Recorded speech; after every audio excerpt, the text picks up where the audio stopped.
We all have dark periods in our lives. We all face difficulties that seem insurmountable. We all encounter setbacks. And when we do, we're often tempted to throw in the towel. Most philosophers have tried to help us to reduce the amount that we suffer. They've offered consoling advice on how to make the pain go away. But there was one philosopher with a far more bracing take on the subject. Friedrich Nietzsche believed that all varieties of suffering and failure were to be welcomed by anyone seeking happiness.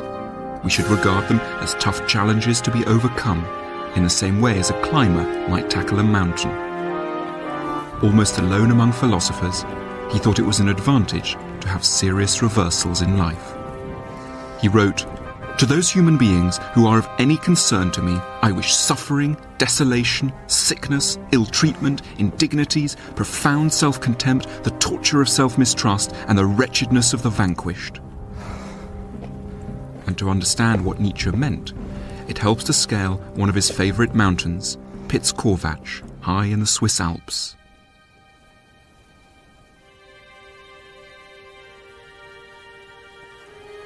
I'm now standing on the top of Piz-Corvatsch, and the view is extraordinary, sublime. There's a complete stillness in the air. Clouds are just drifting over us. We can see clouds below us, and then through the clouds, villages and forests. You feel like you're on the top of the world, and the air is curiously light, and you feel a kind of elated feeling. And I think that here we can start to understand why Nietzsche placed such an emphasis on the tops of mountains. It's at the very top of the mountain that come the finest views, but it's of course extremely hard to get to them. And this is symptomatic of his view that to reach anything that's worthwhile, to reach anything that's valuable, you have to go through an extraordinary amount of effort. Friedrich Nietzsche certainly knew a lot about effort, both physical and mental. His life was one of exceptional hardship. He constantly struggled against illness, dizziness, headaches, vomiting, probably all symptoms of the syphilis he picked up in a Cologne brothel as a student. He was forced on a restless journey around Europe in search of somewhere where the climate wouldn't upset his delicate constitution. And the place that best agreed with him was Sils Maria, high in the mountains in the southeastern corner of Switzerland.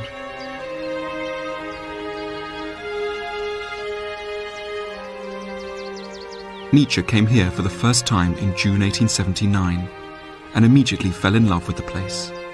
"I now have Europe's best and mightiest air to breathe," he wrote. "Its nature is akin to my own."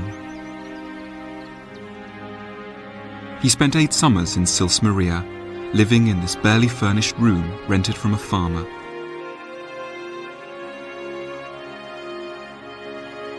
It was here that he worked on some of his most important books, including Thus Spoke Zarathustra, Beyond Good and Evil, and Twilight of the Idols.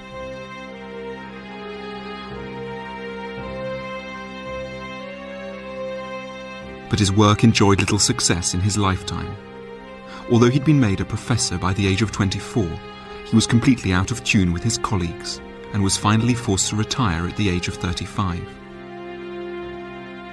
For the rest of his life, he had very little money, and the many books he worked on here went largely unread.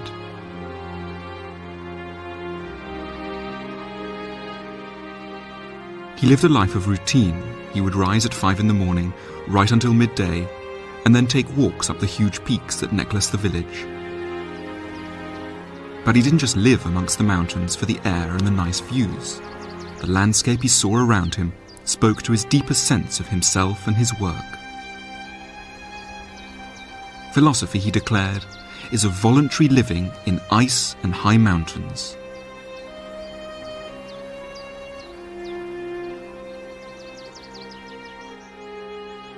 Nietzsche's love life was as disastrous as his professional career. All his attempts to seduce women were in vain. Many were frightened by his large moustache, and he confessed to feelings of appalling loneliness. He wrote to a married friend, "Thanks to your wife, things are 100 times better for you than for me. You have a nest together. I have, at best, a cave."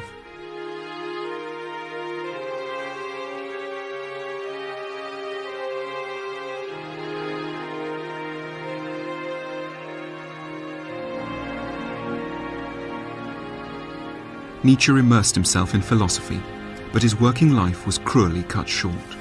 He ended his days in madness, having famously broken down and embraced a horse in Turin in 1889. He returned to his boarding house, danced naked, thought of shooting the Kaiser, and believed himself to be, amongst others, Jesus, Napoleon, Buddha, the King of Piedmont, and Alexander the Great. He was bundled into a train to Germany and put into an asylum, where he was looked after by his sister and his elderly mother until he died 11 years later at the age of 56.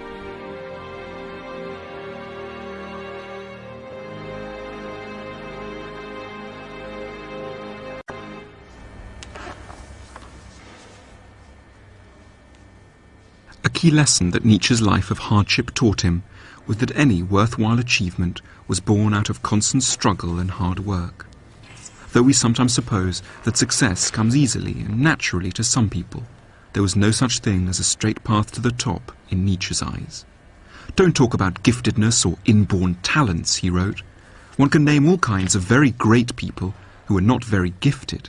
They acquired greatness, they became geniuses. And they did so by overcoming difficulties." It's a lesson that the ballerina exemplifies. Monica Perego is a principal dancer with the English National Ballet.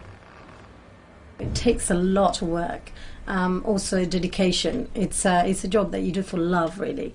And basically it's just a lot of practicing the same step over and over again till you get it right and you make it seem effortless. And a lot of pain in the body, of course, because it's a lot of strain for the muscles. And pain on the feet, obviously, because you've got these lovely point shoes on, which look really nice, but they're quite painful sometimes. How much does it hurt? I mean, it's hard to imagine. Well, it depends. You go through phases, really, but you do get a lot of blisters, and you do get aches and pains all the time. All the time? Oh, yeah, pretty much, especially backs and, I mean, it's personal, but backs and calves, and that's the worst.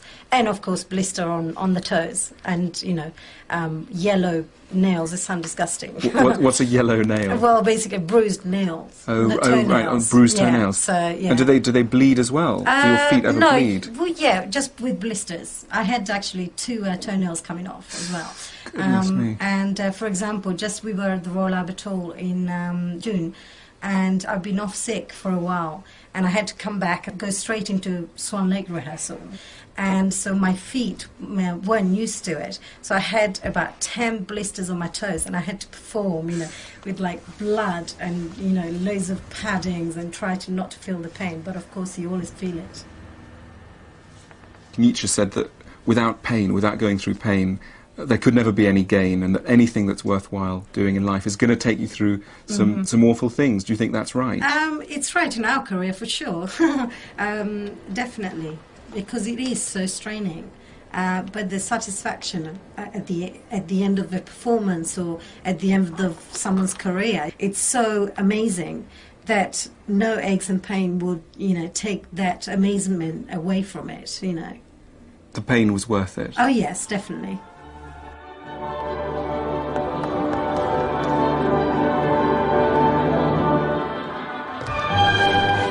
At the heart of Nietzsche's philosophy is a simple idea: difficulty is normal. We shouldn't panic or give up when we experience it. We feel pain because of the gap between who we are at the moment and the person we could ideally be. It's because we can't master the ingredients of happiness straight away that we suffer as much as we do.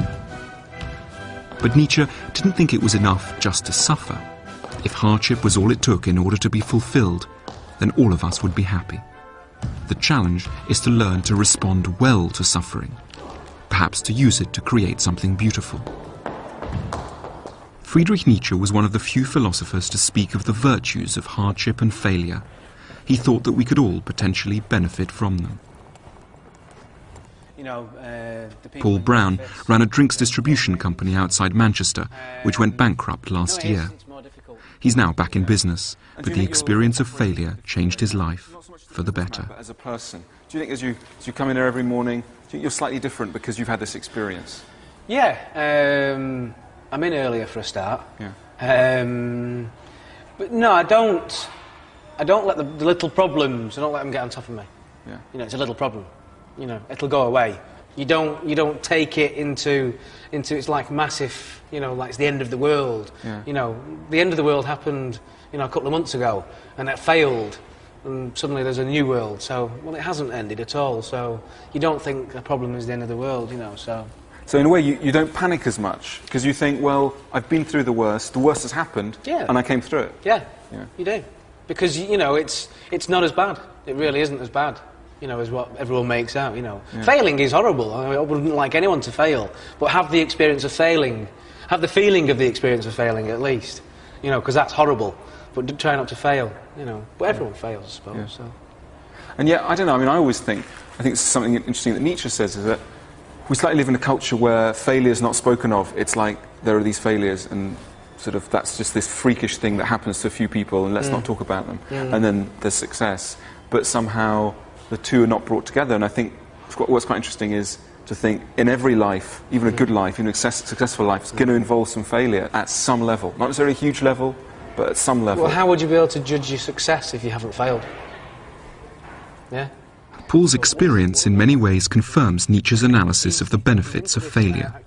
However, Nietzsche's point is more subtle. He didn't think that having failed was in itself enough. All lives have failures in them. What makes some lives fulfilled as well is the manner in which failure has been met.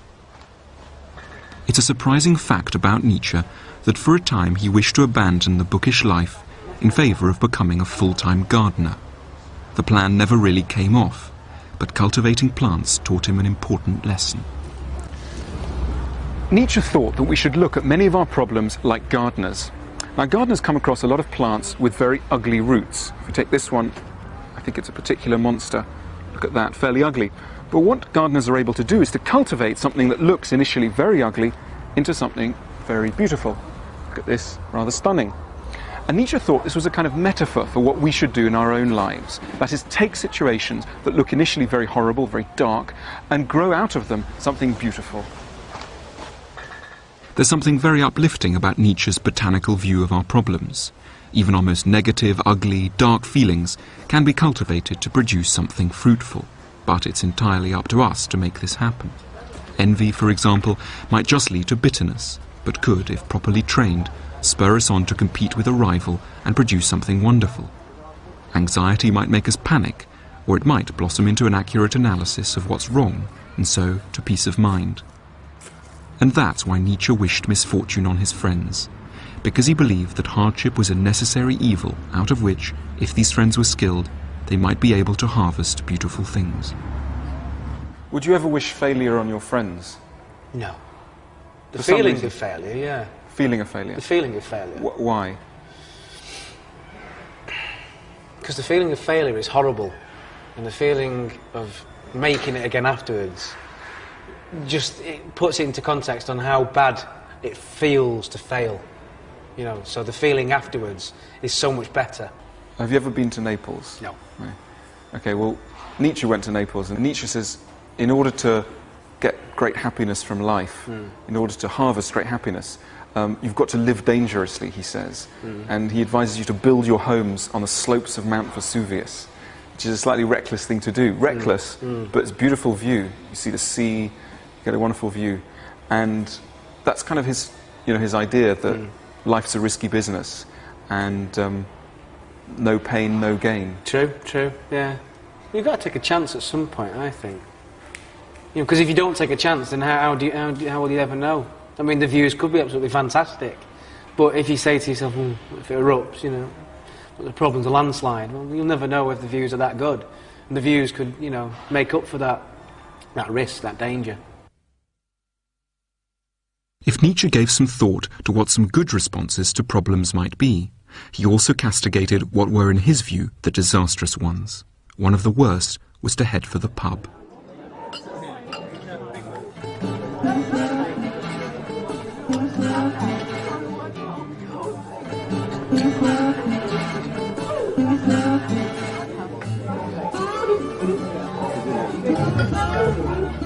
One of the most striking facts about Nietzsche is that he hated drinking alcohol. And this was more than just a personal taste. He believed that anyone with even the slightest interest in being happy should never go anywhere near a drop of alcohol. As he put it, all the more spiritual natures should abstain from alcohol completely. Water always suffices. Water, the Nietzschean drink. To imagine there is benefit in escaping our troubles once in a while with an alcoholic drink or two is to misunderstand completely the Nietzschean analysis of the relationship between happiness and pain. Happiness does not come from escaping troubles, it comes from cultivating them, from turning them to your advantage. The last thing Nietzsche thought we should do with our sorrows is drown them.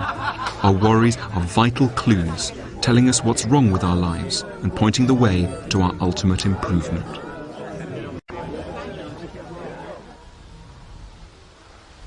Nietzsche was born in the tiny village of Röcken in what used to be East Germany.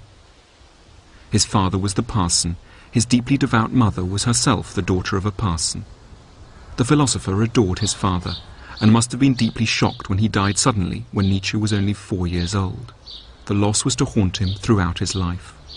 One of his first actions when he finally earned a little money after winning a court case against a publisher was to buy a large headstone which now covers his father's grave. And on it Nietzsche had inscribed a quotation from the New Testament. Die Liebe höret nimmer auf. Love never ceases. A traditional Christian message. Even though Nietzsche loved his father deeply, even though he's buried in a Christian graveyard right next to his father, the pastor, Nietzsche had the greatest reservations about the kind of assistance that Christianity brings us when we're facing difficulties and problems.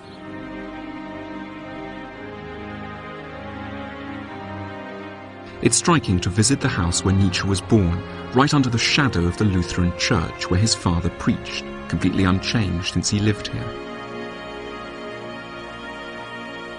Little Nietzsche must have grown up breathing an intensely religious atmosphere.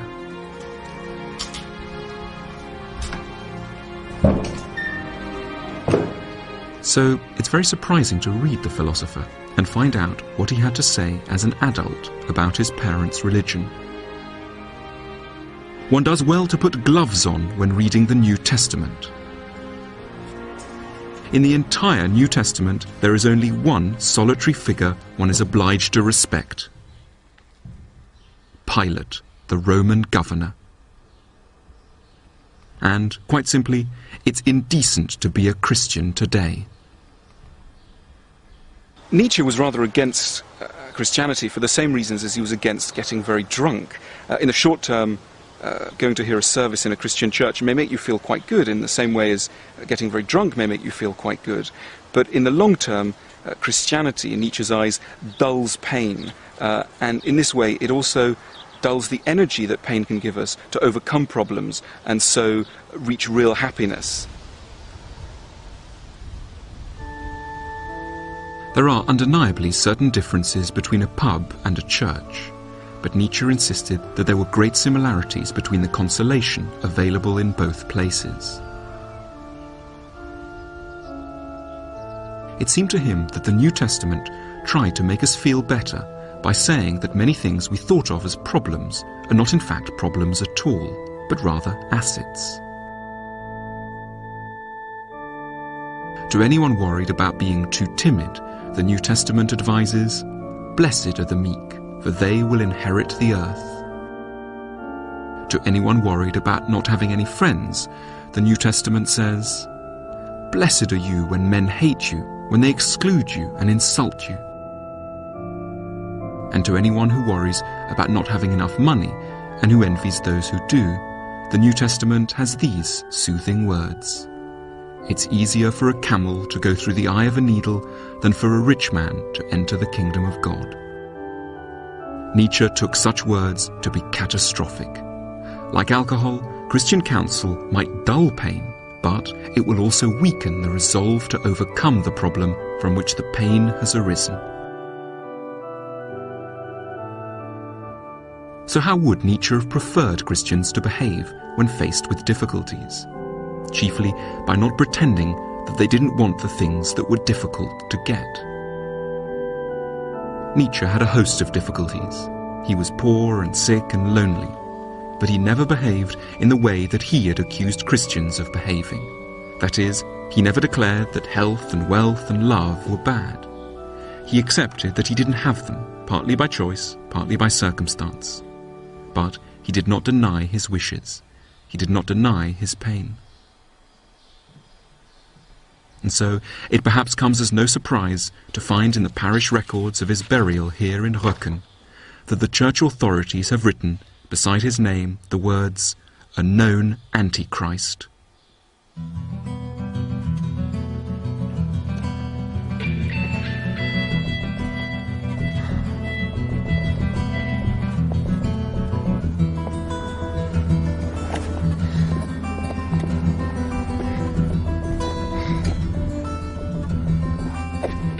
Although his life was hard, we shouldn't think that Nietzsche was miserable all of the time.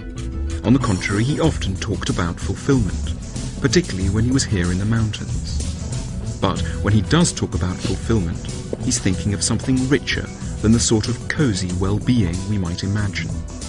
He writes sarcastically about people who are addicted to the religion of comfortableness. He calls them small, mean people, hiding in forests like shy deer.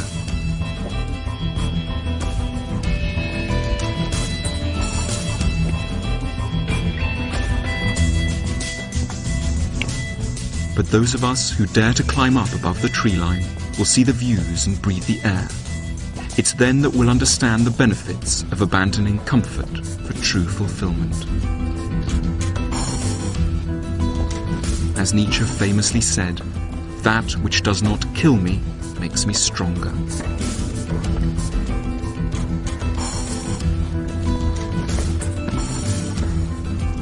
Like every philosopher in this series, Nietzsche was interested in making people happy. However, unlike every other philosopher in this series, he believed that extremes of pain were a vital component in reaching the kind of happiness he had in mind.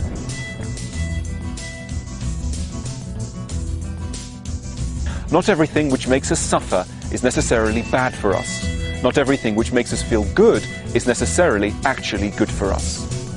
To regard extremes of suffering as an evil, as something to be abolished, wrote Friedrich Nietzsche, is a supreme idiocy.